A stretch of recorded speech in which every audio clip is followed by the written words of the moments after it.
mga yung ilaw niya rito. Okay, so ganito yung klase ng ilaw. Ito yung ilaw ng license plate. Ganito ang bibiling ko.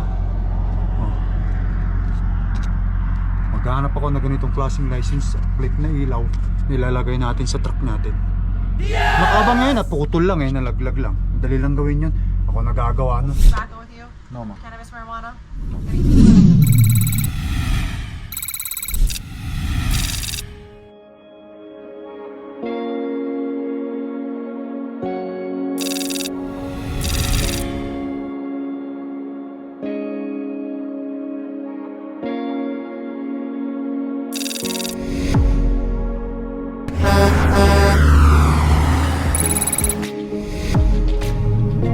Guys, good morning. Babalik tayo. Dito na tayo ngayon sa North Portal. Samahan kasunod sa Lakay Tracker, no? Woo! Today is the 14th. Ano ang sabi, North Portal, gateway to the greatest Northwest. North Portal border, North Dakota. Yes! Yan. Stop lang ako dito sa gilid na to. O doon na, pasukin na lang natin yung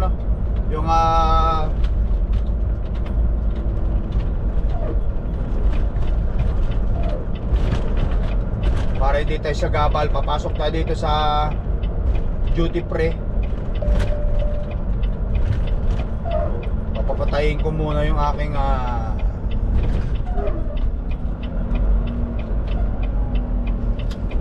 reaper para hindi maingat.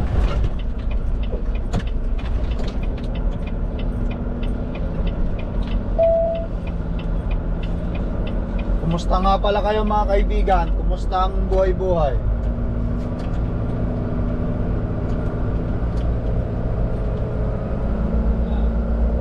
Turn left, then take the first right.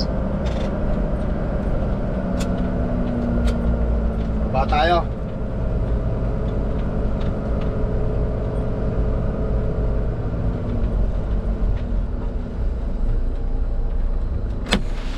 Patayin ko lang yung reaper natin, guys.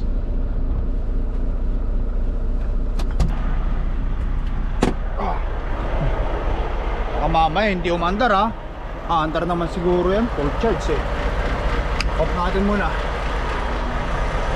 Tara. Okay. So nandito na yung aking passport at saka yung ACE manifest nakuha natin, guys. Doon sa tinulugan natin kagabi, doon tayo So lagay ko na yung border cross dito.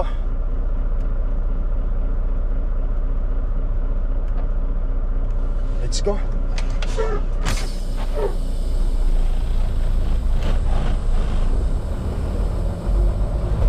Turn right on Railway Avenue West. Hindi malamig ngayon. Temperature is 8 degrees. 8 degrees, sorry. 2 degrees. Sana pagtawid natin sa Canada at makarating tayo sa Trans-Canada Highway 1 papuntang Calgary, ayos ang temperature. Okay, so United States Canada Immigration Customs Station open 24 hours daily. Lang nila naaayos samantalang malapit ng In 1/4 mile, keep right to Highway 39. patumba yung sign.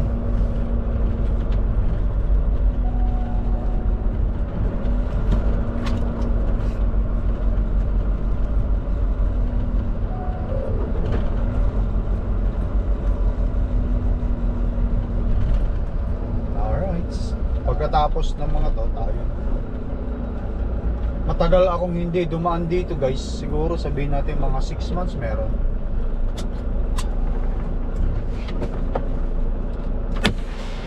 Change status natin na dito. Border cross. Lagay ko ulit sarili ko ng border crossing.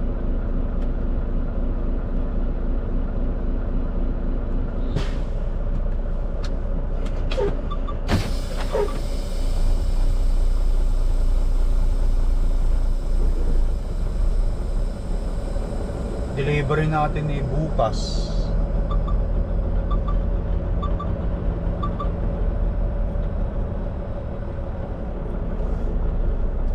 Alas 9. Yun ang sinabi sa akin. Sa ano natin? Text sa atin ng dispatch. Yes!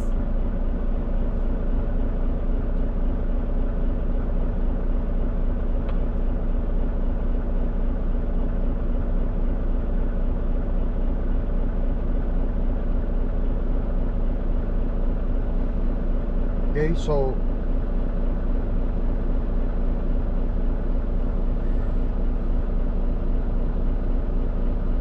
alas 9 bukas sa Calgary.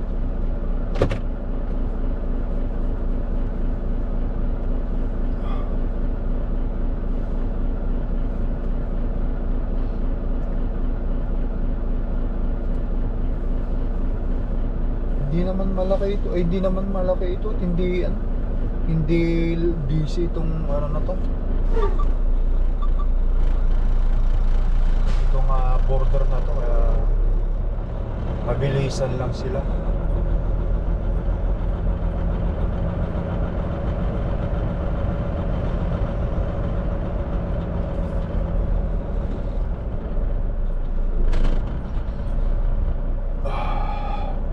So kailan ba tayo ano? Nasa Canada. US. Nung 9, Friday yun. Friday. Isa lang na natin.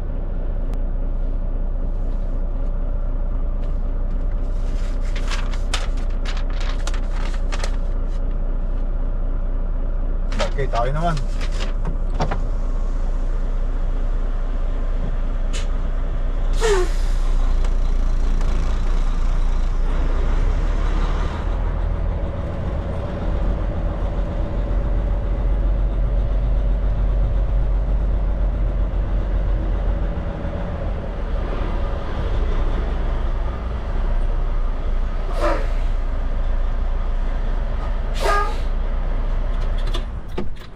Good morning!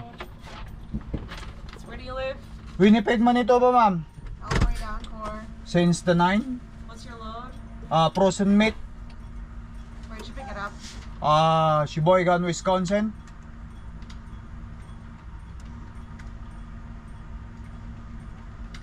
Where is it going? Calgary, Alberta. Do you have a seal? Yes, ma'am. What kind? Keval, customer put it.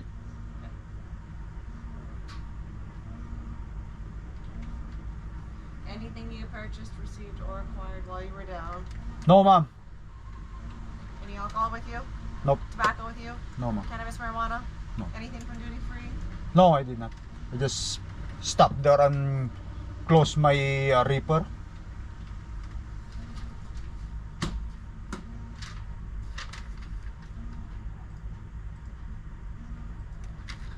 There you go. Thank you. Have a good day.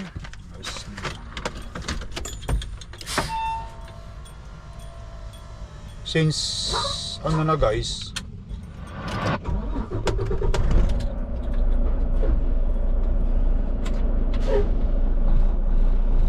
familiar naman na tayo sa mga sinasabi ng mga ano na to, para hindi na ako magkamali, kasi minsan nagkakamali ako. Minimemorize ko na rin. Titignan ko na yung papel ko kailan pa ako nakarating, siyempre hindi naman araw-araw ano naalala natin, pero siyempre kailangan nating i-memorize. Yes! Okay. Again, we are again in Canada. Officially, today is 14. Ito lang muna tayo rito. Bababa tayo para turn on yung aking reaper. Keep right on Highway 39. Yes. Tara, turn on natin reaper.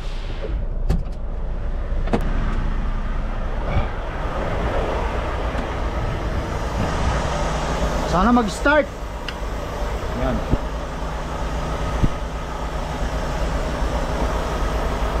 Hintayin ko muna mag-initialize bago ako umalis at mag-start para alam ko.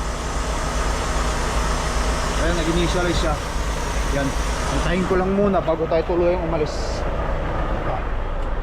Okay. Alright guys, hintayin ko lang muna sandali bago tayo tuloy ni Meritzo.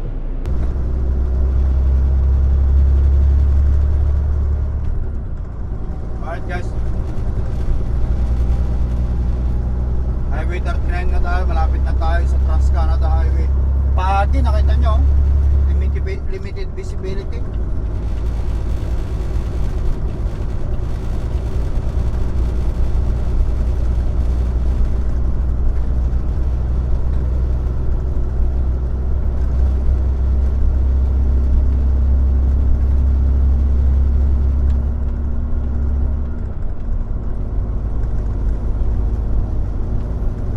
Stuck tayo guys, mali.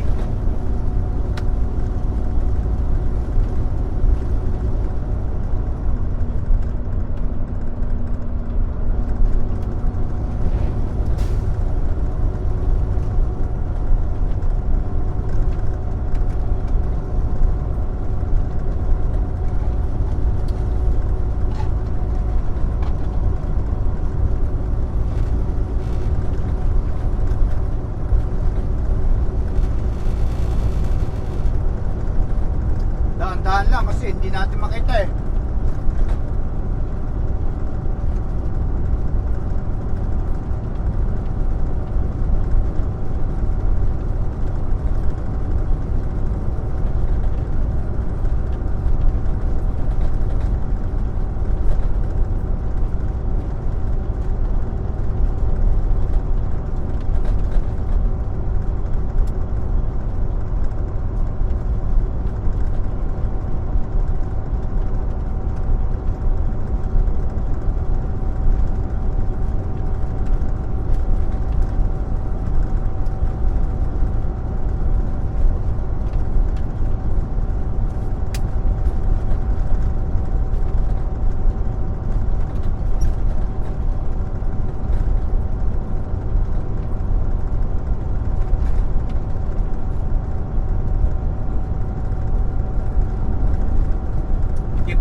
pagi nga naman eh.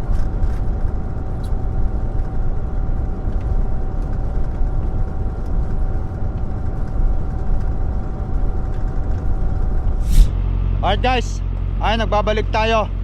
Nandito na tayo sa Moore, Saskatchewan. Ang temperature dito is plus 8 degrees. Mainit, kaya nakita nyo naka-t-shirt lang ako. Nag-enjoy tayo ngayon sa haring araw, sa sikat ng haring araw. Ang karsada, as you guys can see, nandun yung Trans-Canada Highway 1 is malinis. Oh, maliwanag, maliwalas. Hindi tulad nung kaganina doon sa dinaanan natin sa Weyburn is talagang pagi. Sobrang sobra siyang mafag. Yan yung ibig ko sabihin. Kaya nag-focus lang ako magmamaneho. Ay guys, tara. Magkantak muna tayo ng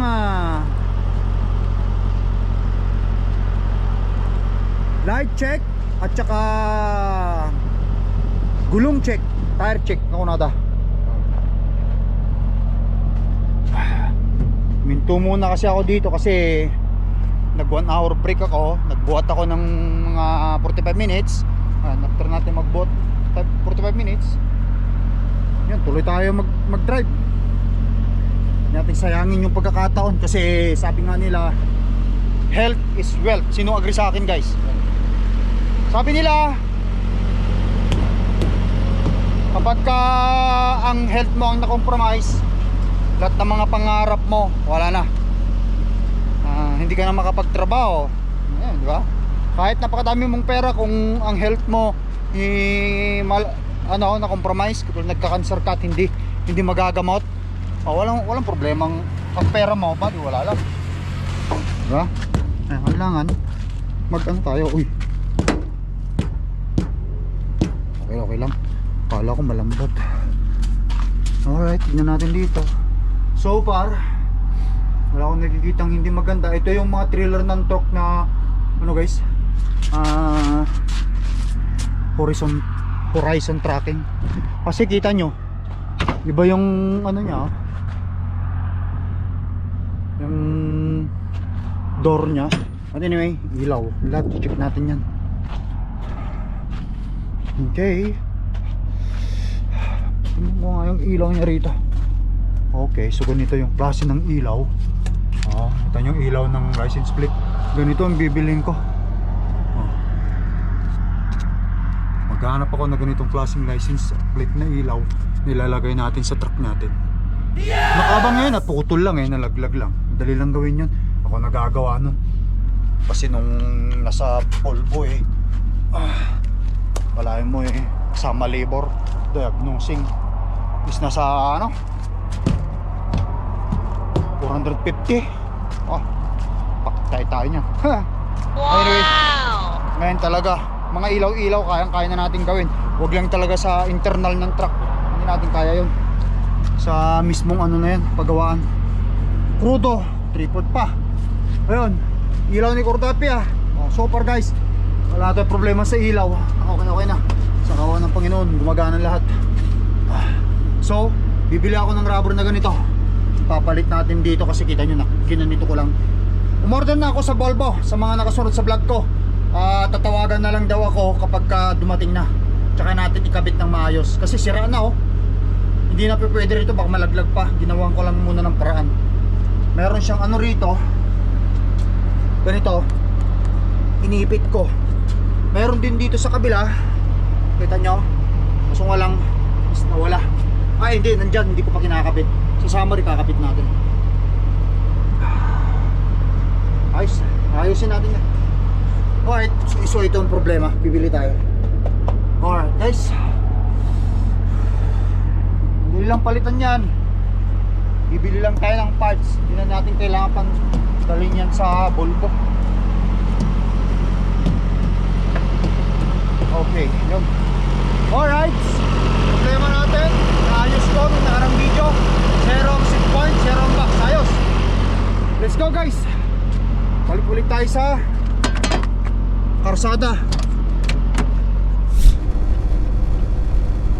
Alright guys, nagbabalik tayo. Mataas na yung, mababa na yung araw.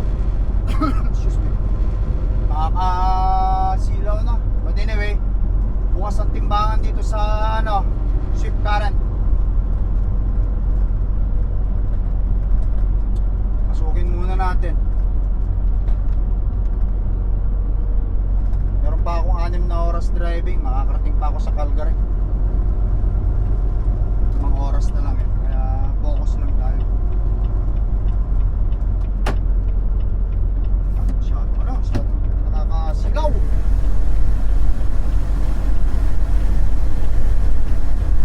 Saan timbangan mga lode?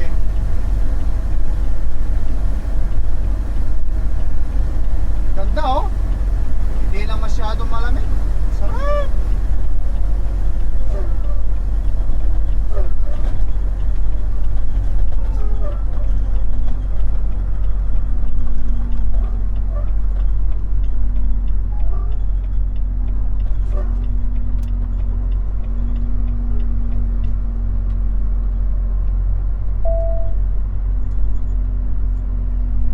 Ay, nako.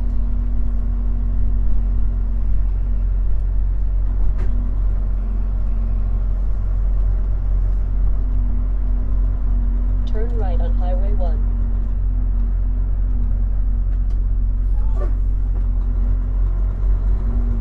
May mga naka-line up dito para sa inspection.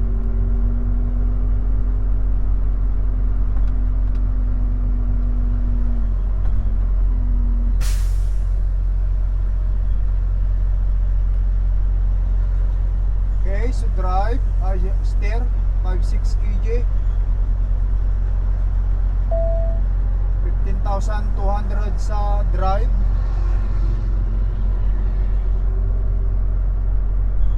15,150 sa trailer. Okay. Go. Let's go guys. Ano yung timbangan?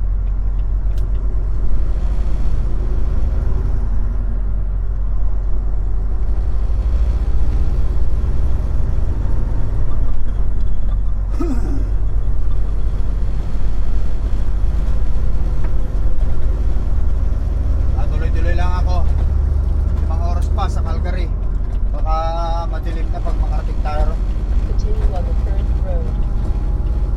Ang oras na ngayon guys is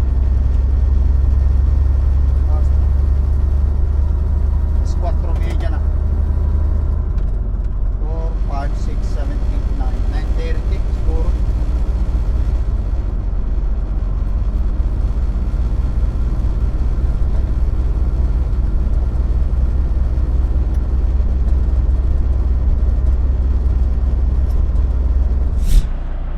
Diyan, nandito na tayo sa Calgary. Dito sa dideliveran natin. Kararating ko lang, ginabi na ako. Hindi na ako nagkapag-video masyado. Gawa nga ng kausap ko si Mrs. Siyempre, alam niyo naman ang mag-aasawa. Mag-aasawa, nag-uusap yan. Diyan ako magdi-deliver bukas sa building na to. Ayan, gabi na, hindi na natin makita. Dito na ako nag-park sa gilid para bukas tutok na. Ayan. Wala naman ditong nagsasabing bawal mag-park eh. Ay dito na tayo magpapahinga. Of course, bago tayo matulog, check muna natin yung ating temperature ng reefer para sigurado. Ayan, nasa tamang temperature, 0, 2 ang box. Alright guys, ayan. Pahinga na tayo. Pagpabukas na lang ulit natin. Thank you for watching. Mag-ingat kayo lagi. I love you all guys. At sana tuloy-tuloy pagsuporta nyo sa mga simpleng vlog nila kayo. Guys, stay warm. Love you all. Peace out. Bye.